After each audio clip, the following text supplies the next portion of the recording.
This is Fred Beck from Fred Cycling, proudly sponsored by Empire Fight Store. And today I'm very lucky, joined by head of Talksport, Lee Clayton. Lee, how you doing, mate? Fred, I'm very well. I'm in the Talksport studio in London Bridge as we speak. So forgive me if there's a bit of background noise, but we'll try and get through it as best we can. So Lee, just before I started recording, you thought that picture there was Roberto Duran. What made you think It's, that? it's my eyesight as much as anything else. I can see now. Obviously, it's Manny Pacquiao, but I don't know. Maybe I'm a bit obsessed with fighters of that era, really. More of, and I was interested that somebody your age might have Roberto Duran over your shoulder, but obviously my eyes failed me on that particular time. Do you know your boxing, or do you kind of mainly follow football? Football predominantly. I mean, I love boxing. I think it's a sport that obviously at Talksport is something that's of great interest to us. We have, I think, in terms of audience that it brings in, boxing is second only to football. We've just announced today that we've got the Brook Amir Khan fight, and there's a sort of commitment from us as a business to go after boxing rights. It can often be quite a tricky situation in order to win those rights, but yeah, it's something that's of real interest to us. How do you go about kind of is it a bidding process? How do you go about Yeah, being the broadcaster to it's a cover it? it's a bidding process. It's often down to relationships that you can grow with fight promoters, how you handle fights. Often it's not necessarily about how you cover the fight. It's about the creation around the fight, the coverage you're able to commit to it across different platforms, whether that might be digital, social, across our apps, or of course on air. And we create a lot of noise around a big fight building up to it, whether that's interviews with the fighters or people in the fight camps. And promoters will often prefer to work with us because of that space that we can create for it. Oh, okay, that kind of makes sense. And I guess Talksport kind of at least one of the biggest ones. I guess so they will pick you guys. But before I kind of do each interview, Lee, I kind of search into the person I'm interviewing up on YouTube, see what they're like. They talk a lot, they don't talk much. See if they're a bit of a character, kind of see their personality. But you haven't done many interviews yourself. I can only find a couple of videos of you. Why is that? I've done a few. I tend to let the station do the talking. The people who are the presenters, co-presenters, experts in their field. I generally take the view of why people are interested, particularly what I've got to say. I've done plenty over time, but I've been here now for 3 years, and I think we've got a lot of people with great voices with lots of things to say around sport. So let's listen to them rather than me. Okay, but I always like talking to people who don't give many interviews because it's more interesting. Because so many, I'd love to interview Gareth Davis, but he does so many interviews. A lot of people know a lot about him, but not a lot of people know a lot about you. So how did you originally kind of get started working at Talksport then, with your head of Talksport? So I was originally a presenter here, and going back almost 20 years ago, I presented the Sunday morning breakfast show, and I had a brilliant 2.5 years with Talksport. It was at the time it was a station that was still in the early stages. Since then, it's developed and grown. It's been bought by News UK. We sit on the top floor of the news building here at London Bridge.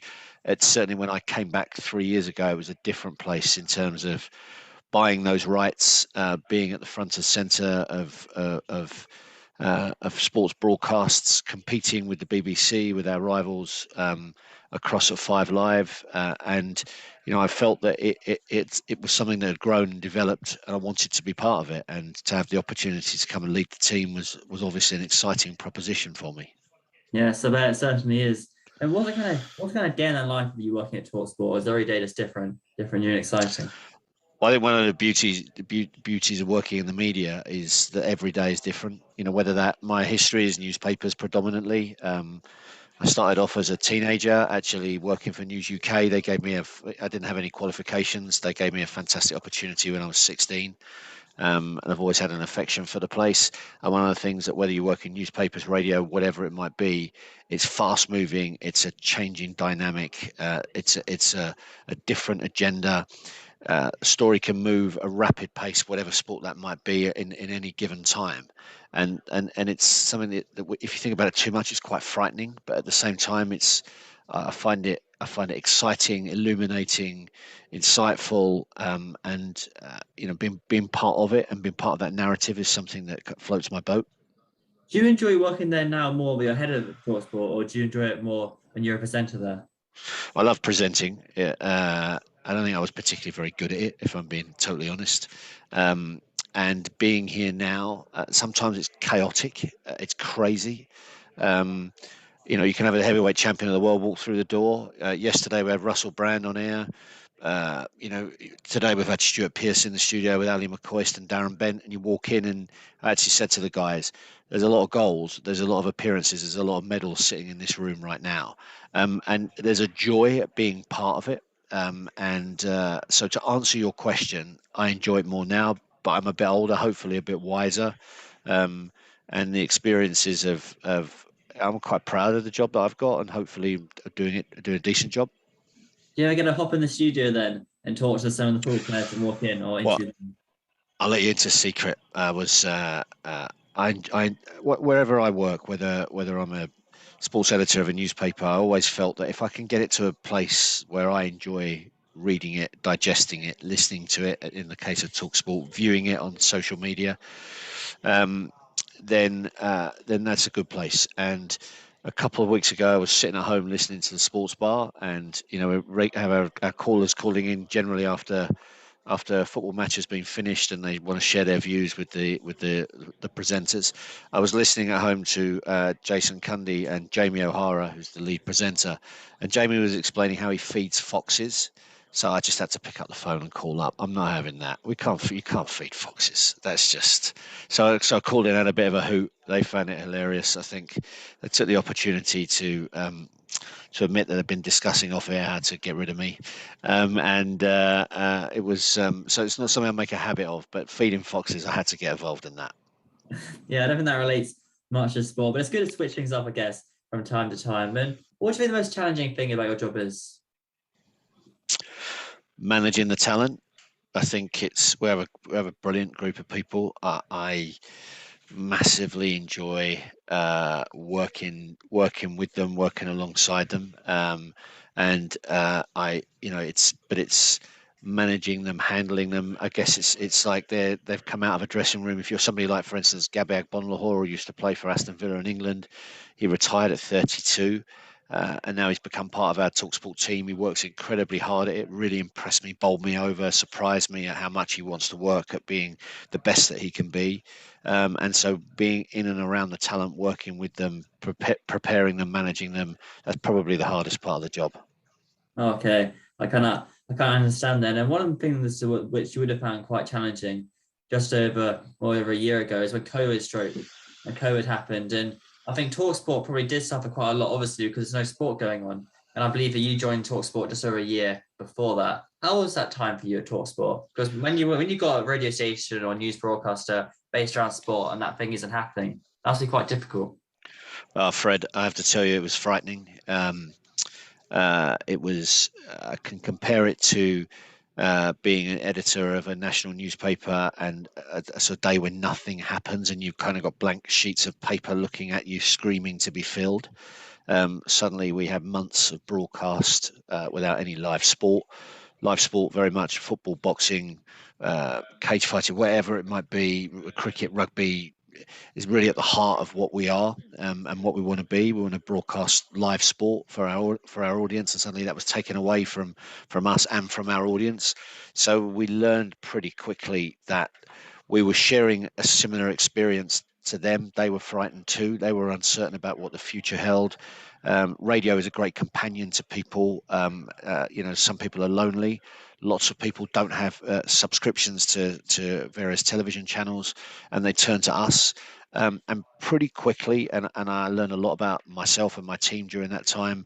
We realised the responsibility of the role that we had to deliver, and I think we did a pretty good job in those circumstances at delivering an output of content that was suddenly stripped bare of that changing daily narrative, and of sport and what it can give you, whether it's a fight or a match or a game or whatever it might be, horse racing, a race.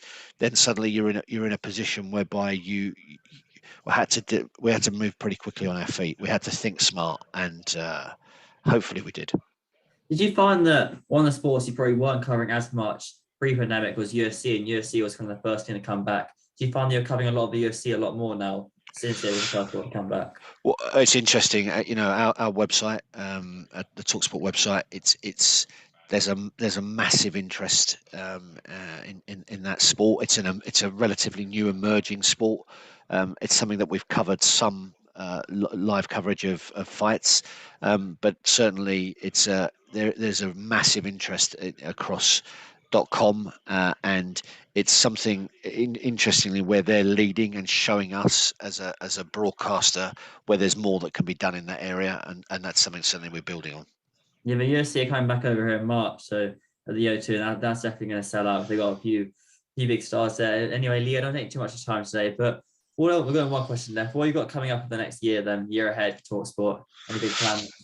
Well, that's a good question. We got a World Cup year for football. We're obviously likely to be at the heart of Joshua Fury, and obviously that's an evolving story. What we've tended to do is to follow Fury's fights, and Five Live have tended to follow Joshua fights. I think that puts us in quite a good position as things stand in that heavyweight division, which, as you know, Fred, is spectacularly of interest to the audiences. It's a golden period with outstanding fighters at the top of the tree, looking to establish themselves as undisputed champions, and that's of real interest to us. And so, again, we'll find ourselves right in the middle of the rights issues for that, but also beyond that, there are so many interesting fights coming out. I think Brook against Khan. I know the argument that both of them are past their best, but I see that as being a fascinating fight. We've got a lot of material, as I was saying earlier in the conversation around that. We've got a documentary that's called Bad Blood that's coming out soon. It's currently at the edit stage, which is looking back on those hostile relationships between boxers, and whether or not it's just words looking to sell fights, or whether there's genuine hostility. I'm old enough to go back to Errol Christie against Mark Kaler, and the two of them fighting on the cobbles outside the press conference, and what that led to, the kind of real fury around that fight. So it's something that we're interested in. It's something our audience is interested in, and we're keen to give them more of it. Yeah, sure. That fight's on in February, and there's a few fights on Sky Sports, a few quite big fights on Sky, which are happening in February. I think there's 3 fights there which will be happening. And so I guess it'll be very busy. But Lee, thanks so much for your time. I'm sure we'll catch up soon. But where can people find you on social media? I believe you're on Twitter. Yeah, I'm on Twitter, Fred, and at Lee Clayton. It's not a lot of boxing on there, I've got to say. It's maybe I need to improve my boxing output on there. I view it really as a fan as opposed to an expert. Fortunately, I've lots of people who I can tune into and listen to their expert opinions too. You're not on Instagram. Private on Instagram. Tend to keep it just as a family thing, really. So just lots of pictures of me and my youngest. So nothing of any great interest there for anybody. Okay, that's fair enough then. Lee, we'll catch up soon then, mate. Thanks so much for your time. Thanks, Fred. Good luck.